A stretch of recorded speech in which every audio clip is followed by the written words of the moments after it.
Have you ever wondered exactly what separates you from professional and challenger players?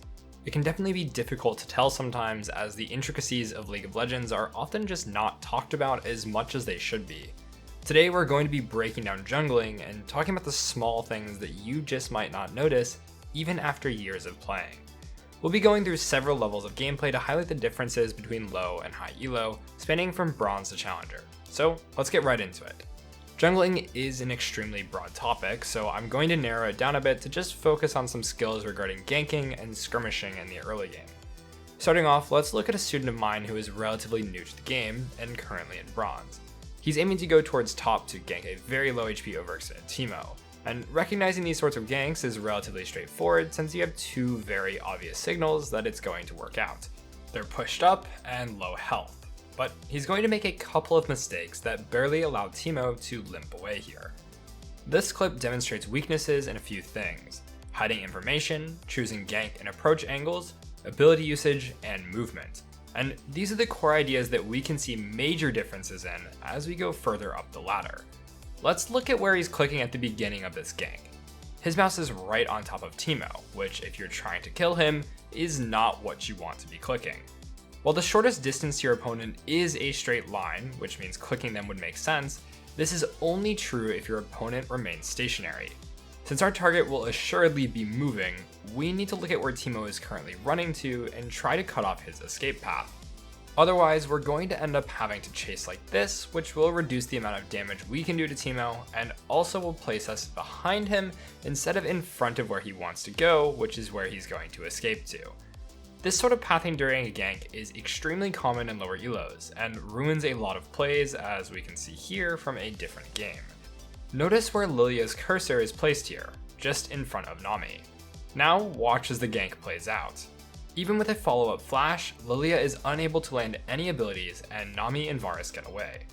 These clicks at the start of the gank need to be going in an angle like this in order to give the best odds of cutting off the escape route, and in doing so will increase the odds that your plays will work out. However, even before this, there are many things we can do to increase the odds even more. Take note of the location that the jungler is attempting to gank from. Already, this is a mistake. Opponents don't know your ganks are coming until you're spotted, which means you can do a lot of pre-planning in your route to play around their reaction when you walk onto their vision. If we're ganking from this angle and there's a ward in this bush, let's say here, we're expecting our opponents to immediately start backing up once we walk on the vision. The important thing to note is that wards and champions both give vision in a circular radius, and that vision is also obstructed by walls. If we go from this gank path and even choose to use a diagonal line to cut off Nami's escape, we are still giving our opponents plenty of time to react, making it difficult for us to get behind them and truly put them between a rock and a hard place. However, if we approach from the left here and hug the far wall, we not only get a shorter path to the same point, but we alert our enemies later due to the curvature of vision. If we apply a similar idea to the earlier Wukong example, we can see how this could have made a difference. He swept through the tri-brush, so choosing to go from a further left approach would alert Teemo to our presence at the same time as the path that was chosen in the game. However, we would be significantly further left, giving Teemo less time to move before we can start hitting him. And as you can start to tell, it's these simple to execute mechanics that are going to help you climb. And this is the exact philosophy behind our hyper improvement platform at skillcap.com. We cut through the BS and teach you what actually works in solo queue. Why waste your time grinding thousands of ranked games only to learn what we could teach you in minutes? In fact, we're so confident you'll get results that we guarantee you'll climb 5 divisions while actively using our service, or you get your money back. So what are you waiting for? Get the rank you've always wanted and click the link in the description below. Alright, so now let's take a look at a more intermediate player who's currently Plat 1. And at the beginning of this gank, you can still see a huge difference. Notice where his mouse is clicking. It's not on top of Swain, but instead behind him. He's expecting Swain to move backwards as the gank is revealed, and is already planning pathing to account for that. On top of this, he is not ganking from the river bush, but instead choosing to hug the rightmost wall. We can see how this gank angle makes a huge difference at not only forcing Swain to turn back towards blue team tower to avoid giving Jarvan guaranteed autos, and it makes for a much easier time. Intermediate players do a much better job at playing around vision. Whether it's intuitive or not, no one can really be sure, as we can see seemingly simple mistakes happen where the player shows unnecessarily, like just a minute earlier in this game. Listen to how panicked I sound trying to get him to avoid a simple vision mistake. Don't show. Oh, Yeah. okay. At high levels of play, vision is continuously considered and played around, and enemy awareness is assumed. You can see that I have a very clear target that seems like an easy kill here, but I know that Set would have plenty of time to run if I take this angle. So I had to go all the way to the far wall to give Set the least amount of reaction time possible, which allows me to clean up this kill here. Let's imagine that I gave Set even half a second more to react by taking a worse path. My E would not take me in an angle nearly perpendicular to the wall, and instead it could have made me go straight into tower range, making the play a 1-for-1 if I didn't expend Ghost to make it in a shorter amount of time. Vision is extremely abusable in many scenarios, not just in ganks like this, but also in invades and skirmishes. After cleaning up a kill mid lane, I spot Diana walking towards her jungle, and from this point I could walk around to try and catch her on Gromp. But Diana would be alerted basically the second I turn the wall, and instead I can use the bush to hide my location, allowing me to charge up a Q and surprise her from max range. Giving her as little time as possible to react, this made all the difference in giving me just enough distance to hit her instead of barely missing my Q and losing out on this kill. Later on in the Hecarim example, we can see my team fighting a losing battle top lane as I'm coming from base off a recall. Volibear is relatively healthy and level 4, so this is definitely not a free fight by any means. I could run at him like this, but I need to consider where he will escape to. If he runs towards river, he could potentially flash the wall towards tower and live, or just walk out, which would force my ghost. Instead, I can take the more indirect path, and in doing so, Volley's vision of me will be obstructed as he cannot see around the wall. You can see that this not only allows me to get my E to maximum damage and use Q while I have bonus AD from my passive, Volley is unable to preempt this fight by using E, or immediately Wing me, and he is also pushed away from his escape route.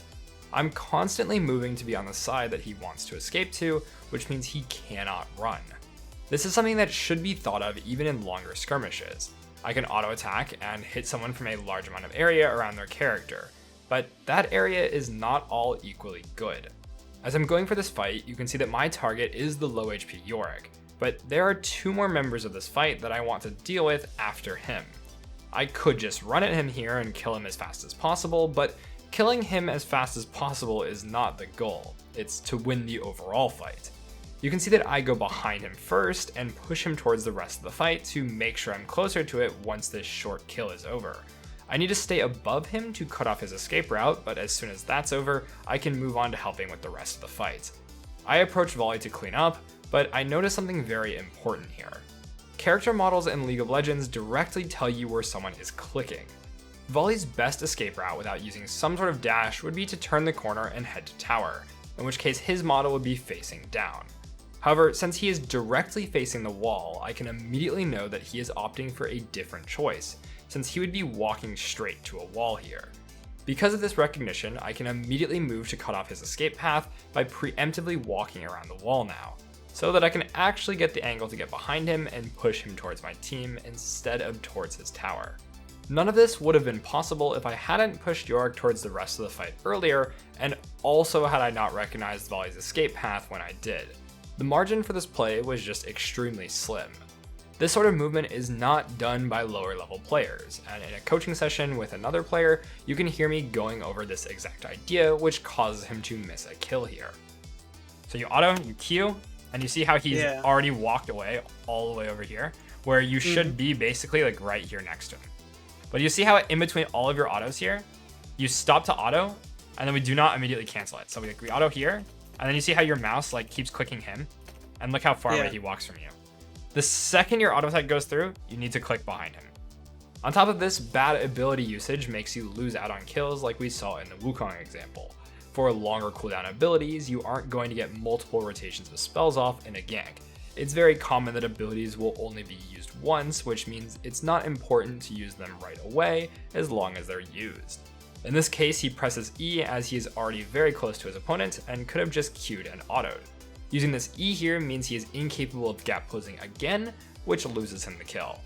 Looking at intermediate players, we can see that skill usage is more thought out, although still flawed at times. Jarvan initially uses EQ combo to get onto Quinn, but waits for her to use E before committing with ulti. This forces her flash, and Jarvan didn't need to expend his in order to get it. Saving cooldowns to respond to enemy options is the core idea here, and when it's easily presented with a hold this ability until they use theirs dynamic, it's recognized by intermediate players pretty easily, although more nuanced situations often get misplayed. Jarvan could have not used EQ here at all, for example, since he was between where Ivern wanted to run already. Even if he had landed it, it would have put him on the wrong side. Because of this, it's harder for him to secure the kill, and he needs to expend his ultimate. If he had just held EQ, he could even just go over the wall at the end here, saving his teammate a flash. Slight ordering mistakes in later skirmishes also cost him in similar ways. He misses out on a kill on Ivern here due to using abilities in the wrong order. If he had instead used R first and then looked to follow with EQ, this would have worked. Since R is targeted, it requires vision to use, and if Ivern will flash to escape it, vision will be lost. Luckily, flag would grant vision, and EQ combo doesn't even need to be targeted, which means he could easily follow. He did hold a skill to follow the flash, but it was the wrong one. Let's compare this to Challenger gameplay to see the differences. Looking for the bot gank, but seeing Yorick made me immediately switch targets and go onto him. While trying to push him towards my team and remain on the side like we talked about earlier, I get placed in a Yorick W here, and while I do have an ult to immediately get out, I know that I can save it for a larger fight that looms around the corner. If Yorick does run, I only need 9 seconds before my next E, which I can easily catch him before he gets back to safety, meaning that there's no need to panic and use R right away. Waiting until my E is about to come up again, and using my R when multiple enemies are out of range of my teammates means I can clean up 2 kills that would otherwise be out of range from my allies. Notice how I can continue staying on the side that they are trying to run to, and continue the fight. I never get split and end too far away from my target, unable to reach them, which is the main difference between the advanced and intermediate skill levels here. Alright, so hopefully looking into some of the intricacies of ganking and skirmishing opened your eyes to some of the fine details in League of Legends.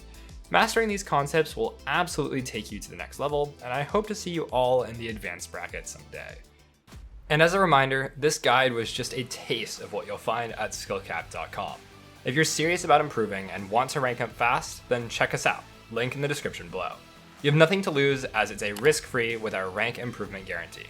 Thanks so much for watching, and we'll catch you next time.